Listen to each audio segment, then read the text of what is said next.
बिस्मिल्लाहिर्रहमानिर्रहीम। अस्सलाम वालेकुम डियर स्टूडेंट। आज जो हमारा टॉपिक है वो है ग्राम law of diffusion and effusion. Students, ये जो लॉ है ये गैसेस की डिफ्यूजन और इफ्यूजन से रिलेटेड है। तो इसको चेक करने से पहले पहले हम देखेंगे कि डिफ्यूजन क्या होती है। डिफ्यूजन गैसेस की जो मिक्सिंग होती है और स्प्रेडिंग होती है उसको कहते हैं। और स्पॉन्टेनियसली गैसेस जब मिक्स होती हैं और स्प्रेड होती हैं तो गैसेस एक होमोजीनस मिक्सचर बनाती हैं। इस फिनोमेना को क्या कहते हैं? Diffusion. Spontaneous mixing and spreading of gas is called diffusion to form a mixture. और ये जो मिक्सचर होता है ये होमोजीनस होता है। डिफ्यूजन को समझने के लिए एक डायग्राम को आप देखें। इसमें आप देखें ये एक डायग्राम है, इसमें दरमियान में ये पोरस पार्टीशन ली हुई है, बल्कि इनफैक्ट पार्टीशन है नॉट पोरस।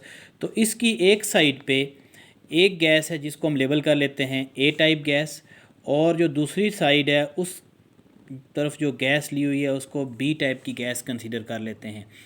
अब जब ये गैसेस पार्टीशन की वजह से सेपरेटेड हैं तो मिक्स नहीं है। जैसे ही पार्टीशन को रिमूव करते हैं तो पार्टीशन को रिमूव करने के बाद आप देखें कि ये जो गैसेस हैं ये एक दूसरे के अंदर इंटर मिक्स हो गई हैं, क्योंकि गैसेस के अंदर काइनेटिक एनर्जी होती है और काइनेटिक एनर्जी की वजह से गैसेस कोलाइड करती हैं। सो डिफ्यूजन में कोलिजन जो है वो मस्ट कंडीशन है। तो डिफ्यूजन की कुछ एग्जांपल हम कंसीडर करते हैं।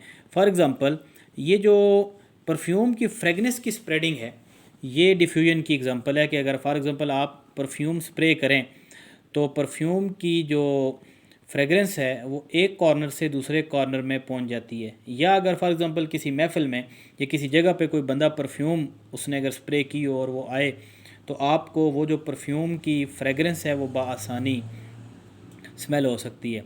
Similarly smell of natural gas in room, ये जो नेचुरल गैस है इसकी जो स्मेल है या इसका जो ऑर्डर है वो भी रूम में जा सकता है, और वो आपको एक कॉर्नर में अगर लीकेज हो रही हो तो आपको वो बआसानी दूसरी तरफ उसकी जो स्मेल है वो फील हो सकती है, महसूस हो सकती है। ये जो नेचुरल गैस है, नेचुरल गैस हो तो ऑर्डरलेस है, इसके अंदर एक कंपाउंड ऐड करते हैं आम तौर पर जिनको मरकैप्टन कहते हैं। Mercaptan basically sulphur containing compound होते हैं जो कि लीकेज को डिटेक्ट करने के लिए यूज़ कर सकते हैं। सिमिलरली जो थर्ड है वो है पंक्चरिंग ऑफ टायर। टायर जब पंक्चर होता है तो टायर की जो पंक्चरिंग होती है वो भी किसकी एग्जांपल है? डिफ्यूजन की एग्जांपल है। इसमें एक छोटी सी डायग्राम है, इसमें आप देखें ये जैसे परफ्यूम की बॉटल है। जैसे ही आप परफ्यूम का जो आउटलेट है उसको प्रेस करते हैं तो गैस जो होती है वो बाहर जाती है, और ये गैस बेसिकली एयर के अंदर जाके डिफ्यूज़ हो जाती है, मिक्स हो जाती है। इसको क्या कहते हैं? डिफ्यूजन। डिफ्यूजन के बाद जो दूसरा फिनोमेना है स्टूडेंट्स वो है इफ्यूजन। इफ्यूजन क्या होती है? इफ्यूजन गैसेस के मालिक्यूल का एक एक करके एस्केप करने को कहते हैं, और कहाँ से? एक स्मॉल होल या ओपनिंग से या ओरिफेस से। तो एस्केपिंग ऑफ गैस मालिक्यूल और movement of gas molecule through a small hole is called effusion. जो इफ्यूजन का फिनोमेना होता है ये कोलिजन के बगैर होता है। नो डाउट गैसेस के अंदर काइनेटिक एनर्जी होती है, तो गैसेस जो होती हैं वो एक तरफ मूव नहीं करती बल्कि वो तमाम डायरेक्शन की तरफ मूव कर रही होती हैं। सो जैसे ही उनको कोई होल मिलता है वहाँ से वो मूव कर देती हैं। फॉर एग्ज़ाम्पल ये कोई कंटेनर है, इसमें दो पार्ट हैं, एक तरफ गैस भरी हुई है और दूसरा इसका जो पार्ट है वो एम्प्टी है, खाली है। दरमियान में ये पोरस पार्टीशन लगी हुई है। तो गैस के मालिक्यूल आप देख सकते हैं कि ये वन बाय वन यहाँ से निकल रहे हैं। इसके साथ साथ हम इसकी एग्ज़ाम्पल ले सकते हैं कि सपोज़ हमारे पास ये कोई बैलून है, गुब्बारा है, तो इस गुब्बारे के अंदर कोई गैस फिल की हुई है। तो आप देख सकते हैं कि आहिस्ता आहिस्ता क्या होता है कि ये जो गुब्बारा होता है कुछ टाइम के बाद या कुछ दिनों के बाद ये मुरझा जाता है, ये आम तौर पर विल्ट हो जाता है। उसकी वजह ये है कि गुब्बारा जहाँ से हमने बांधा होता है या गुब्बारे की वॉल के अंदर माइक्रोस्कोपिक होल्स होते हैं जहाँ से आहिस्ता आहिस्ता गैस जो होती है वो बाहर निकल आती है। सो इफ्यूजन की वजह से होता है। इसकी जो एग्ज़ाम्पल है वो आम तौर पर पंक्चरिंग ऑफ टायर, इसकी एग्जांपल है। इसके अलावा leakage of helium through a balloon, ये यहाँ पे हमने पंक्चरिंग की है, तो ये वाली जो होगी ये फिर बर्स्टिंग ऑफ टायर होगा कि जब टायर बर्स्ट होता है तो टायर के बर्स्ट होने की वजह से जो फिनामिना होता है वो क्या होता है, डिफ्यूजन। और पंक्चरिंग ऑफ टायर की वजह से जो फिनामिना होता है that is called effusion. So gas के मालिक्यूल का एक एक करके एस्केप करना। इसके साथ साथ कभी कभी ऐसे भी होता है कि बहुत अरसा अगर हमारे घर में गाड़ी खड़ी रहे तो जो टायर होते हैं उनमें ऐसे महसूस होता है कि एयर कम हो गई है। एक्चुअली वो इफ्यूजन का फिनामिना हो रहा होता है टायर के अंदर, या टायर के जो क्या कहते हैं वॉल्व्स होते हैं वहाँ पे माइक्रोस्कोपिक पोर्स होते हैं जहाँ से आहिस्ता आहिस्ता गैस जो होती है वो रिलीज़ होती है। So this is a phenomena effusion. Diffusion और इफ्यूजन के बाद अब हम देखते हैं कि लॉ की स्टेटमेंट क्या है। सो ये जो लॉ है ये 1932 में एक साइंटिस्ट था, उसका नाम था थॉमस ग्रैम, उसने प्रेजेंट किया था। और इसने कहा था कि जो ये जो लॉ है ये बेसिकली रेट और स्पीड ऑफ डिफ्यूजन और इफ्यूजन से रिलेटेड है। यानी कि ये लॉ किससे रिलेटेड है, स्पीड ऑफ डिफ्यूजन और इफ्यूजन से रिलेटेड है। और ये लॉ है क्या, द रेट ऑफ डिफ्यूजन और effusion of gas inversely proportional to square root of their densities और मालिक्यूलर मास। यानी जो गैसेस की डेंसिटी होती है या जो मालिक्यूलर मास होता है, रेट उसके स्क्वेयर रूट के इनवर्स प्रोपोर्शनल है। यानी डेंसिटीज़ और मॉलिक्यूलर मास के जो स्क्वेयर रूट्स होते हैं उनके इनवर्स प्रोपोर्शनल है गैसेस की डिफ्यूजन और इफ्यूजन। यानी गैसेस की मिक्सिंग और गैसेस का किसी पोर से निकलना इनवर्सली रिलेटेड है स्क्वेयर रूट ऑफ डेंसिटी और मॉलिक्यूलर मास। ये सिंपल वर्ड में ये कह रहा है कि जो लाइटर गैसेस होती हैं, हल्की गैसेस होती हैं, वो डिफ्यूज़ करती हैं फास्टर, और जो हैवियर गैसेस होती हैं वो डिफ्यूज़ करती हैं स्लोअर। लेकिन इसके लिए जो इंपॉर्टेंट कंडीशन है वो क्या है, at constant temperature and pressure. तो मैथमेटिकली अगर इसको देखें तो rate is inversely proportional to square root of density. तो ये जो प्रोपोर्शनैलिटी साइन है इसको रिमूव करें तो इसकी जगह इक्वलिटी आता है। इक्वेशन नंबर 1 है R इज़ इक्वल टू के बाई डी, के इज़ अ कांस्टेंट। और कंडीशन इसकी क्या है कि इसमें दो चीज़ें कांस्टेंट होनी चाहिए, एक टेम्परेचर और दूसरा प्रेशर। अगर हम इक्वेशन 1 को रीअरेंज करें यानी बोथ साइड को मल्टीप्लाई करें डी से, लेफ़्ट साइड को भी और राइट साइड को भी, तो ये डी के साथ कैंसिल हो जाता है।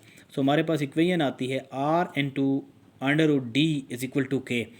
सपोज़ हमारे पास अगर दो गैसेस हों, एक गैस 1 हो और दूसरी गैस 2 हो, जो कि एक दूसरे में डिफ्यूज़ हो रही हूँ, तो हम क्या करते हैं, गैस 1 के लिए हम लिखेंगे R1 into D one is equal to K, and gas 2 के लिए लिखेंगे R2 into D two is equal to K. R1 से मुराद ये है कि रेट ऑफ डिफ्यूजन और इफ्यूजन ऑफ गैस 1, और D1 से मुराद ये है कि डेंसिटी ऑफ गैस 1, और R2 से मुराद है rate of diffusion refusion of gas 2, और D2 से मुराद है डेंसिटी ऑफ गैस 2। इक्वेशन 3 को 4 पे डिवाइड करें तो हमारे पास आता है R1 under root D1 is equal to R2 under root D2, और ये क्या होता है, ये कांस्टेंट होता है। तो अगर इसको हम रीअरेंज करें तो रीअरेंज करने के बाद क्या होता है, ratio of rates is equal to ratio of their densities. अगर हम इसको सपोज़ R1 की बजाय RA लिखें, यानी गैस 1 की बजाय गैस A लिख लें और गैस B लिख लें, तो ये क्या होती है, ratio of R and B is equal to densities of B and A। तो हमें इस बात का पता है कि जो डेंसिटी होती है, डेंसिटी रेट जो होता है वो मोलर मास के भी इनवर्स प्रोपोर्शनल है, इनवर्स प्रोपोर्शनल है। ये भी हमने स्टेटमेंट में पढ़ा है। और दूसरी जो इम्पोर्टेंट बात है वो ये है कि हमें इस बात का भी पता है कि जो डेंसिटी है, डेंसिटी डायरेक्टली प्रोपोर्शनल है मोलर मास के। तो डेंसिटी जब डायरेक्टली प्रोपोर्शनल है मोलर मास के तो हम फिर जहाँ पे डेंसिटी लिखी हुई है उसकी जगह मोलर मास भी लिख सकते हैं। So density of B divided by density of A को हम इस तरह भी लिख सकते हैं, molar mass of B divided by molar mass of A. So आप ये देख सकते हैं कि हम अगर इसी इक्वेशन को कंटिन्यू करें तो ratio of R1 and R2 is equal to ratio of densities of D2 D1, यानी कि दोनों गैसेस की डेंसिटी, और ये रेशो इक्वल है molar mass of gas 2 divided by molar mass of R।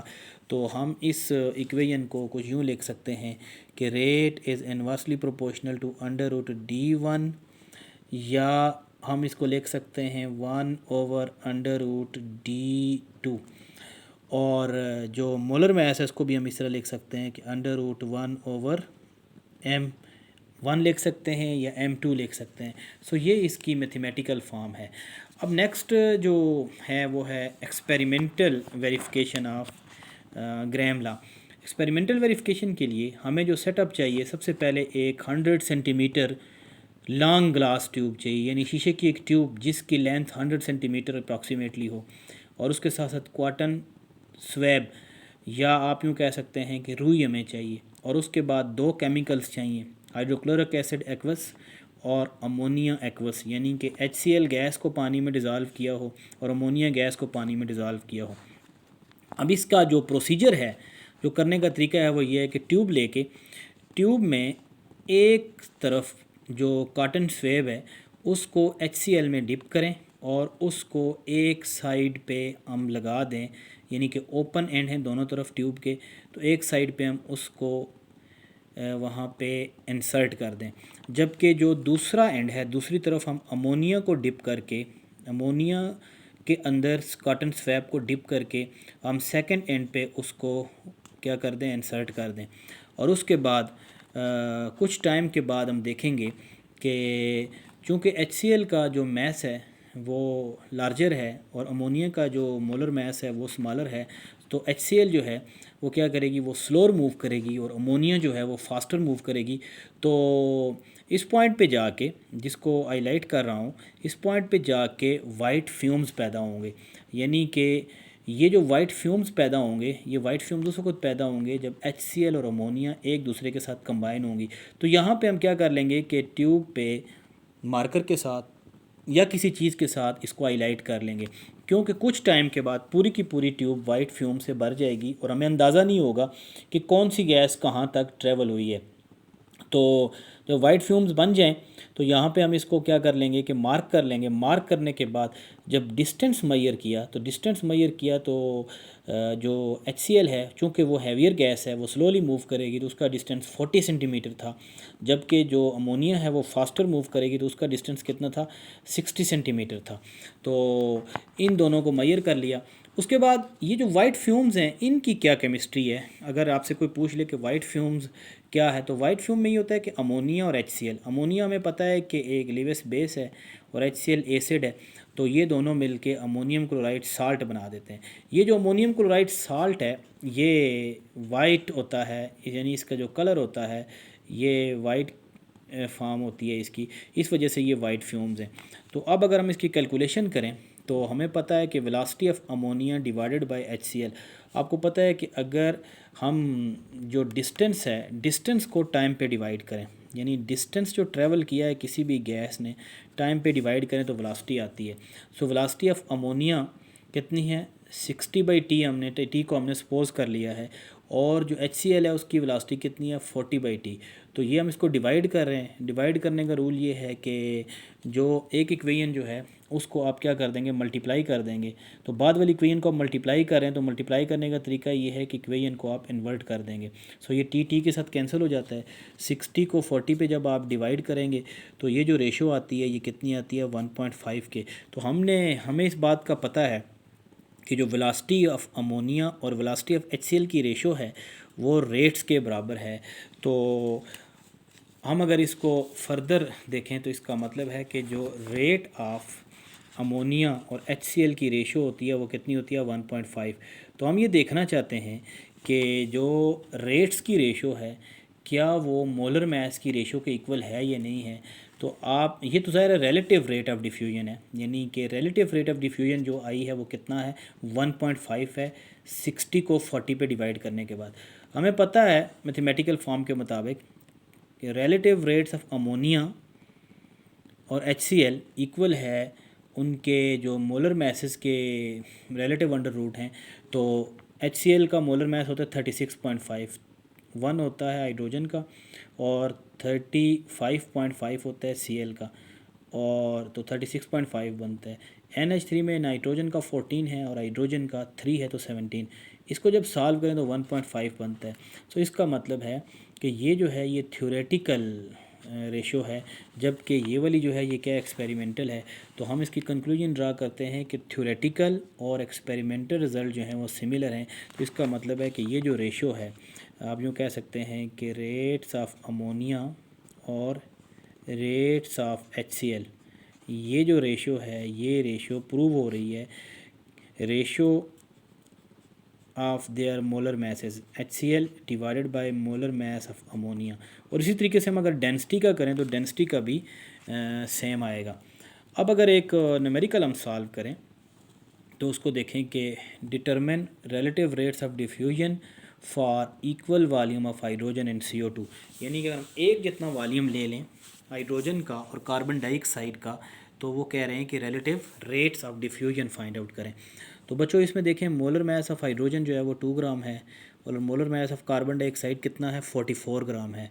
तो rate of H2 divided by rate of CO2, तो CO2 का मोलर मास 44 है, H2 का मोलर मास 2 है। तो अगर इसको हम सॉल्व करें तो 1 2 ज़ा 2 एंड 22 2 ज़ा 44, तो 22/1 आता है। इसको अगर सॉल्व करें अंडर रूट लें तो 47 आता है। हमें हाइड्रोजन का रेट चाहिए, दोनों साइडों को CO2 से मल्टीप्लाई करें तो जो हाइड्रोजन का रेट है वो 4.7 टाइम है किससे, कार्बन डाइऑक्साइड के। तो ये इसका सलूशन है। बाकी ये बड़ी एक इम्पॉर्टेंट बात है कि lighter gases diffuse faster than heavier, यानी कि जो हल्की गैसेस होती हैं उनकी डिफ्यूजन फास्टर होती है बनस्बत किसके, लाइटर गैसेस के। तो डेट इज़ अबाउट कैलकुलेशन कि हम रिलेटिव मास कैसे मालूम करेंगे। अब स्टूडेंट इस टॉपिक से रिलेटेड कुछ क्वेश्चंस हैं, MCQs हैं जो कि अक्सर एग्ज़ाम्स में आते हैं, तो उनको देख लेते हैं। Gas among the following which diffuse faster, तो हमने ये बात पढ़ी हुई है कि कौन सी गैस ऐसी है जो फास्टर डिफ्यूज़ करती है।